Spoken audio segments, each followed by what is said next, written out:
Myanmar में आज शुक्रवार को भूकंप के जोरदार झटकों से धरती कांप उठी है। ये झटके इतने जबरदस्त थे कि थाईलैंड की राजधानी बैंकॉक में भी इन्हें महसूस किया गया और रिक्टर पैमाने पर भूकंप की जो तीव्रता है वो 7.7 रही। भूकंप का केंद्र म्यांमार का सगाइंग रहा और भूकंप के झटकों की वजह से म्यांमार के मांडले में इरावदी नदी पर लोकप्रिय एवा ब्रिज ढह गया। कहा जा रहा है कि चीन और ताइवान के कुछ हिस्सों में भी भूकंप के झटके महसूस किए गए हैं। सोशल मीडिया पर कई वीडियो वायरल हो रही है जिनमें गगनचुंबी इमारतों को भूकंप झटकों की वजह से हिलते देखा जा सकता है और कई इमारतें झुक गई हैं।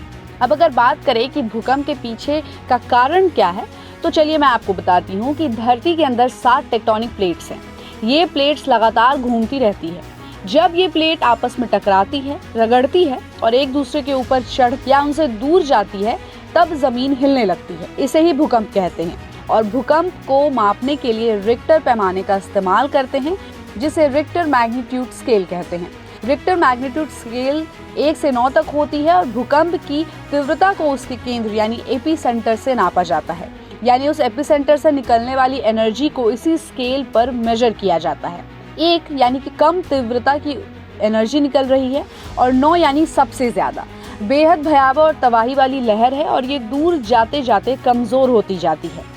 अगर रिक्टर स्केल पर तीव्रता 7 दिखती है तो उसके आसपास के 40 किलोमीटर के दायरे में तेज झटका होता है। अब अगर बात करें कितनी तीव्रता कितनी खतरनाक होती है, तो कोई भूकंप कितना खतरनाक है इसे रिक्टर स्केल पर मापा जाता है। भूकंप में रिक्टर पैमाने पर हर स्केल पिछले स्केल के मुकाबले 10 गुना ज्यादा खतरनाक होता है।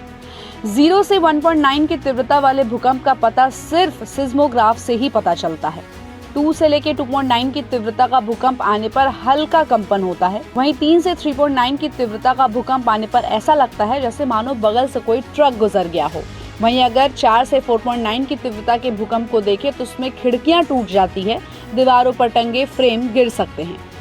5 से लेके 5.9 की तीव्रता वाले भूकंप में घर का फर्नीचर हिल सकता है। 6 से लेके 6.9 की तीव्रता वाले भूकंप में इमारतों की नींव को दरका सकते हैं और ऊपरी मंजिलों को नुकसान पहुंचा सकते हैं।